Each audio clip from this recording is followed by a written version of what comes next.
Всем привет! Вы на канале Суперовские Cats, я Маша, а за камерой у нас сегодня Даша, и мы в гостях у зоопсихолога Зои Селюты. Здравствуйте. Зоя ветеринарный врач с многолетним стажем. 12 лет Зоя уже имеет стаж ветеринара, и еще последние 2 года Зоя занимается исключительно кошачьей зоопсихологией. Это очень редкий специалист, мы долго искали Зою, потому что у нас накопилось много вопросов от наших подписчиков. Спасибо всем, кто уже подписался на наш канал и прислал нам вопросы на нашу почту Суперовские Cats. Вот такие встречи с зоопсихологом, с таким специалистом мы хотим сделать постоянными. Так вот, еще немножечко расскажу вам о Зое.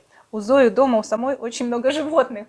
У Зои дома 3 кошки, кот, морская свинья, собака и 2 черепахи.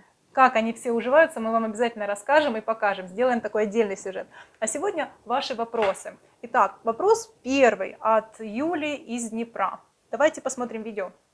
В поведении моего котика меня смущает то, что я прохожу, и он кусает меня за ноги, вот, например, на какой-то тумбочке сидит, там, на стиральной машинке, на какой-то возвышенности. Я прохожу, и он меня может цапнуть, хотя я его никогда не ругала, воспитывала, я его там руками ничем не била, наоборот, как-то его там словом скажу, а так я его никогда не обижала. Руками я тоже с ним не игралась. Вот прохожу, и за ноги может похватать, за руки. Не знаю, я думала, может, он привлекает так внимание как-то свое. Мне в этот момент больно. Он как-то не играясь, это а именно со злостью. И еще бывает так, что он нашкодничает, и мы приходим домой, а он нас не встречает. И мы думаем, ага, что-то, значит, уже натворил. Да, пришли как-то, тут у нас все в гречке было, разорвал пакет с гречкой. Приправы он тоже, пакетики рвал с приправами. А вот еще вопрос, как правильно воспитать кота, чтобы он вот, такое вот не вытворял такие шкоды. Предлагаю поговорить сразу об вот этих шелестящих пакетиках. Что это?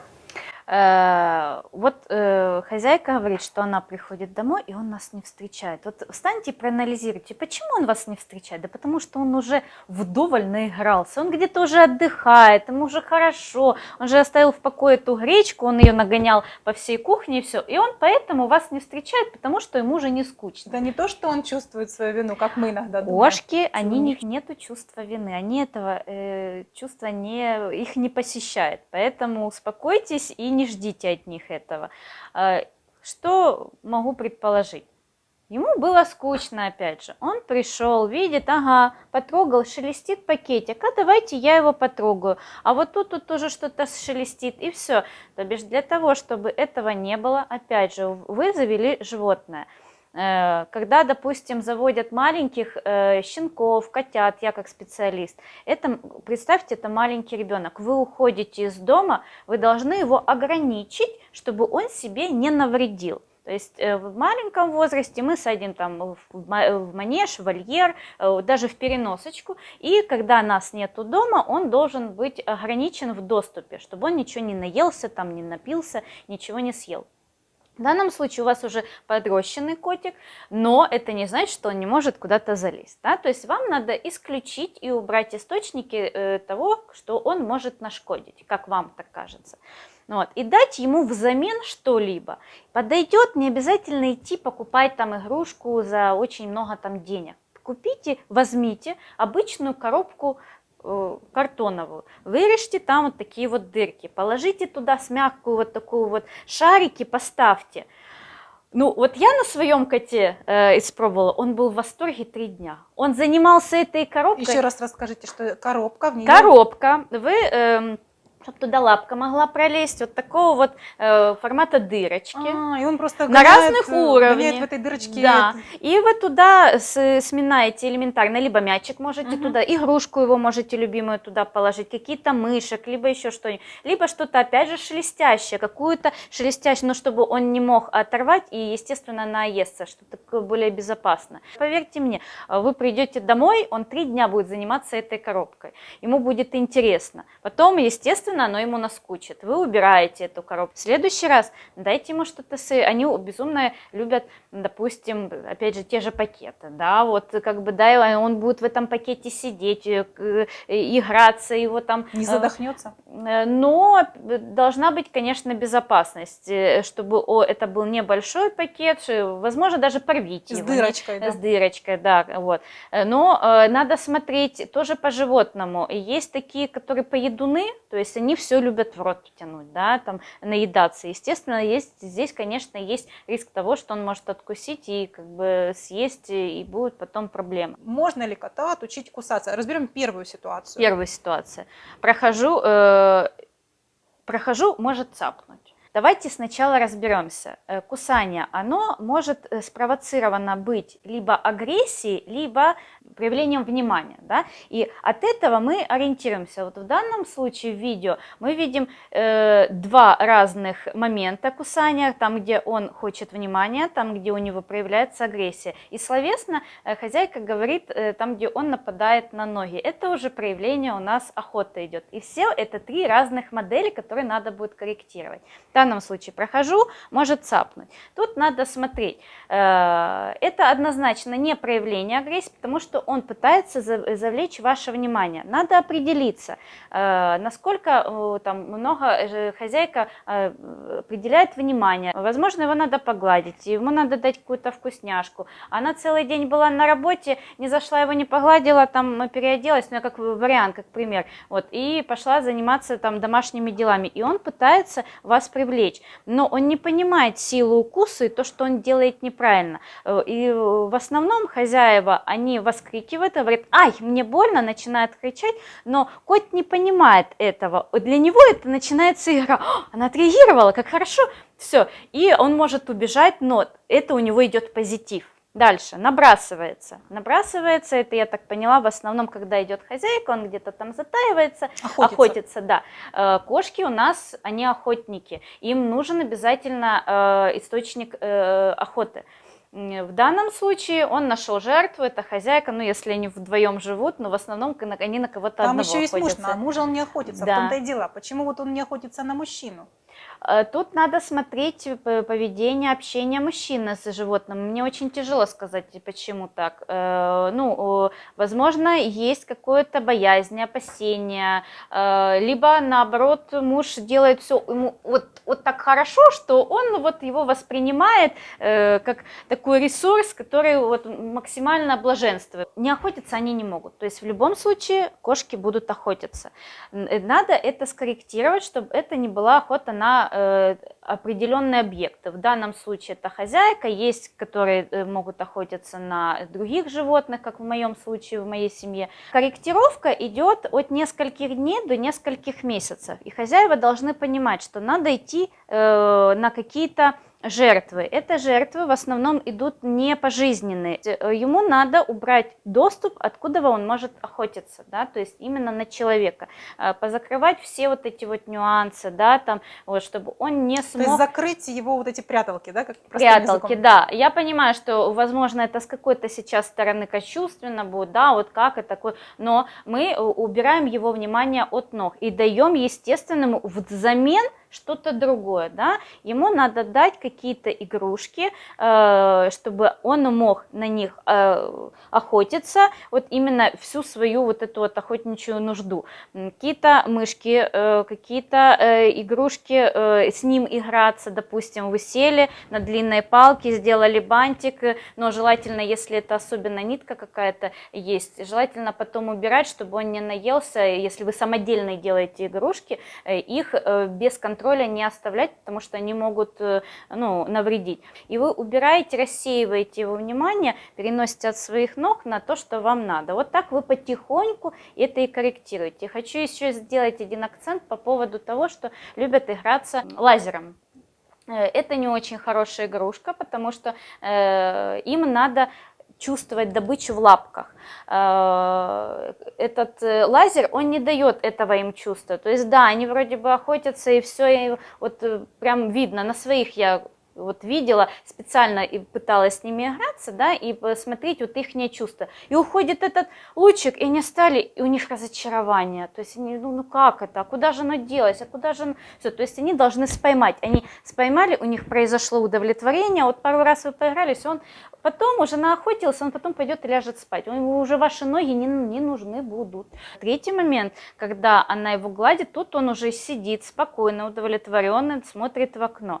Она вроде бы ему дает ласку, но в данном случае у него происходит агрессия, потому что ему не нравится. Он поворачивается, показывает, да, что вот, ну, не трогай меня, то ли ему в окошко надо посмотреть. Конкретно он тут куснул, потому что ему не понравилось, что Ну, его я гладят думаю, в этот момент. Да, приведу пример специально под это видео. Я сделала видео своего домашнего кота. А мы сейчас его тут и посмотрим. Да, когда я глажу своего кота по голове, да, ему это приносит очень хорошее удовольствие. Он прям и под голову, и все, вот он весь мой, да. Но когда моя рука переходит вниз, вроде бы ничего я плохо не делаю, я его не щекочу, я не делаю ему больно, просто переходит моя рука вниз, ему уже тот момент не нравится, и он уже сначала как-то так вот посматривает ухом, да, потом поворачивается, пытается куснуть, я продолжаю это. Вообще правильно это, ну, перестать это делать, да? Но я в целях эксперимента и вам показать это продолжаю. Он уже начинает потом легать меня ногами, и в конце концов он меня укусил и убежал. Вроде бы его ласкал, ой, ты мой хороший. Воспитать такой... кота вообще Да. возможно или нет? Воспитать кота, ну, что значит воспитать кота? Вот Юля спрашивает, можно ли его воспитать, как его воспитать? Его надо понять. Вот если вы поймете кошку, вот у вас будет все хорошо, у вас будет симбиоз. Тут есть у меня, просто это не мой, я его честно нашла. Думайте как кошка, если хотите решить проблему кошки. Мой девиз понять кошку. То в данном случае думайте как кошка, и вы сможете решить проблему кошки. Понятно. Всем, кому интересно смотреть наш сюжет, пожалуйста, задавайте свои вопросы. Вы можете присылать их к нам на почту Суперовские Cats, а также можете писать комментарии. И обязательно подписывайтесь на наш канал. Жмите на вот эту кошечку, которая находится от вас справа. Почему нам важно набрать больше подписчиков? Да потому что YouTube тогда нас будет ставить в рейтинг по поиску выше, и наше видео смогут посмотреть как можно большее число людей. Поэтому подписывайтесь на нас. А мы переходим ко второму вопросу. Это вопрос от Тани из Запорожья. Таня волонтер. Дома у Тани жили 2 молоденьких кота, и Таня берет часто котов на передержку. Поехала она как-то забирать котика, думала, что он у нее временно поживет и отдаст она другим людям его. Но когда она увидела кота, она так растрогалась. Во-первых, коту было 7 лет, и люди сказали, что они куда-то уезжают и просто отдают кота. И вот Таня сказала мне, что они просто поставили переноску и ушли, и даже не объяснили, что кушал котик, какие у него привычки, какой у него характер. Таня была так расстроена, что просто решила оставить дома у себя 3-го кота. И в результате у нее в квартире уже жили 2 молоденьких кота и поселился котик, которому 7 лет. Прошу, подскажите, вопрос к ветеринарам. 4 дня у меня 7-летний вислоухий кастрированный кот-шотландец. И 4 дня совсем ничего не ест, только пьет водичку. Я знаю, что на 5-й день коты начинают или есть, или заболевать. Я очень переживаю, чтобы не было 2-го. И лишь на 5-й день он начал кушать. И наконец-то мы вздохнули с облегчением. Он начал выходить из стресса. Теперь у нас совершенно другой вопрос. Как мне его познакомить с уже моим взрослым другим котом, которого я когда-то взяла с улицы и появился в этой квартире первый, чтобы не было драк и стрессов? И мы с Таней как раз связались, стали переписываться. Она рассказала, что на 5-й день кот стал все-таки кушать, но возникла новая проблема. То есть возникла проблема, как бы адаптировать Тихона, чтобы у него не было стресса. Они не должны сначала встречаться, они должны познакомиться через запах. Ну, в данном случае, я думаю, так как кот в сильном стрессе, я думаю, он особо когти не дерет. Да? То есть, если у него есть когтедралка, и это у него момент снятия стресса, это было бы очень хорошо. В идеале есть метод когтедралки. Ну, если они дерут этих когтей, 2 абсолютно идентичные когтедралки и дают своим как бы животным. Да? Вот. Тот дерет. Потом они меняются через время, эта когтедралка, и они через запах знакомятся. общаться, да, вот, и уже, когда, прежде чем встретиться, они уже заочно друг друга знают. То есть изолировать одно животное от Однозначно, другого всегда нужно. да, всегда нужно. И сразу это будет негатив, это будет стресс. Вот. Если нет возможности с когтедралкой, возможно, какое-то, что связано с котом. Может быть, постелить какое-то полотенце, да, чтобы тот спал на полотенце и другой спал на потом вы их меняете. И они через запах начинают знакомиться. Советуют еще, знаете, поставить им мисочки, закрыть двери, в разных комнатах поставить мисочки и одновременно кормить, чтобы они кушали и чувствовали друг друга. Так ли нужно делать или нет? Возможно, да, можно так. Ну, в любом случае, они, может быть, где-то через дверь могут друг друга. Можно их одновременно кормить. Это тоже, в принципе, метод довольно-таки неплохой. Когда несколько котов находятся в одном помещении, и особенно если это помещение довольно-таки небольшое, ну, имеется в виду квартиру, у каждого кота должно быть в каких бы он очень близких отношениях с другим котом не был, у него должно быть от метра до 3 метров вольного пространства. Да? Это не обязательно пол, это может быть стены, да, то бишь, и должно быть, что если встретились два кота, все равно знакомство и адаптация, она может быть, естественно, не один день. И чтобы они могли разойтись. Если они не могут разойтись по полу, они должны разойтись по вертикали, то бишь какие-то либо переходики, да, либо переходики. Если обращаете внимание, есть некоторые моменты, когда прям вешают вот такие вот, чтобы они могли переходить. Полочки если такие, нету возможности, значит, где освободить полки там, где они могут перейти от своих каких-то личных вещей, чтобы один прошел по низу, другой прошел по верху. Им нужно миски рядом ставить или подальше? Ну, я, конечно, советую, чтобы это было порознь, да, потому что особенно для того, чтобы контролировать, сколько съел. Да, потому что в любом случае может быть какая-то привилегия одного какого-то кота, и он может съедать больше, и вы этого не заметите. Допустим, у меня 4 кота, и они все едят по разным концам кухни, то есть 4 угла, 4 кота. И они ходят именно в свою миску или в чужую, может? Нет, ну они сначала изначально, когда я ставлю, они все разбегаются по своим мискам, но потом они уже, если кто-то не доел, они могут перейти, я уже их не трогаю, но они каждый знает свое место, вот они прям стоят, ждут, я ставлю, они хопа, разбежались, как...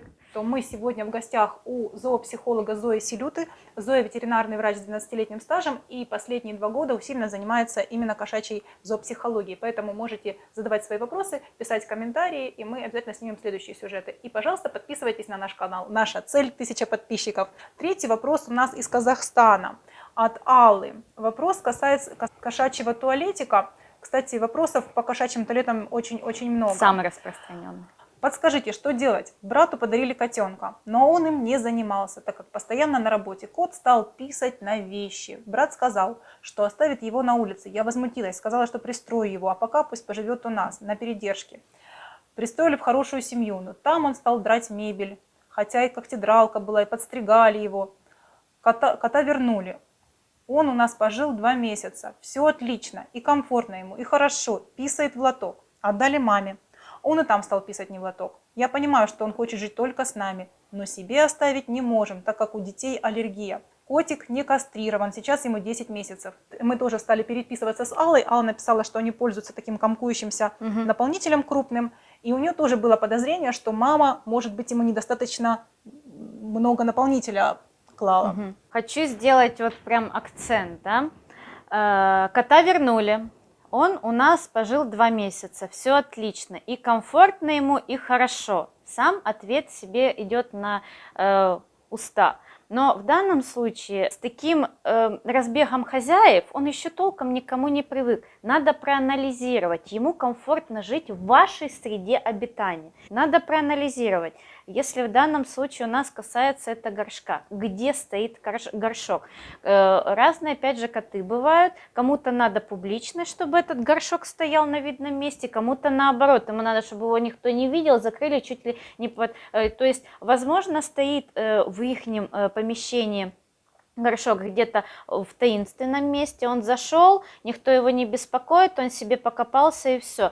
Вот. А у мамы чуть ли не на проходе, когда приходит мама, чуть ли не цепляет этот горшок, и он боится его, как по большому счету, что его кто-то побеспокоит. Либо наоборот, что он стоит, допустим, в ванной, да, в закрытом помещении, у него он некомфортно, ему надо, чтобы он, когда мимо проходил, обязательно зашел в этот горшок и сходил в туалет. То есть это очень-очень важно. Но в данном случае это кот метил, он же не кастрированный до сих А пор. тут Или это надо непонятно? разбираться. Метят они в основном маленькими порциями, и они не приседают, как будто бы пописать. То есть они становятся, задирают определенно так хвостик интересно, и стоя в углы, там очень часто на шторы это делают. Вот, они не делают в основном это присаживаясь. И делают вот именно, что значит метят, метки они делают.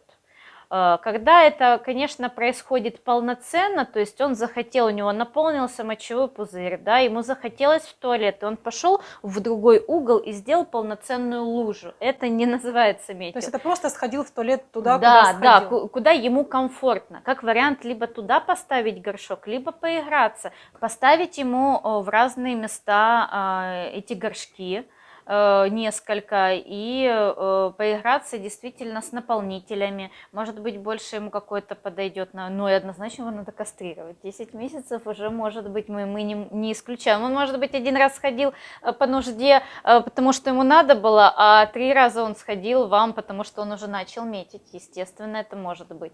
И обязательно не должен стоять горшок рядышком с едой, с тарелкой. Это, ну, как бы первое правило. Это не... То есть некоторые хозяева считают, вот у них есть свой уголок, вот я поставила туда горшок и поставила туда водичку, вот он туда ходит. Нет, коты не любят ходить в туалет там, где они кушают, то есть это должно быть порознь. Зоя, очень интересно, тем много, мы будем с вами все их разбирать. Пожалуйста, задавайте свои вопросы, будем приходить к Зое как можно чаще. Вам большое спасибо. Спасибо вам. На этом у нас все, и не забудьте подписаться на наш канал. До свидания.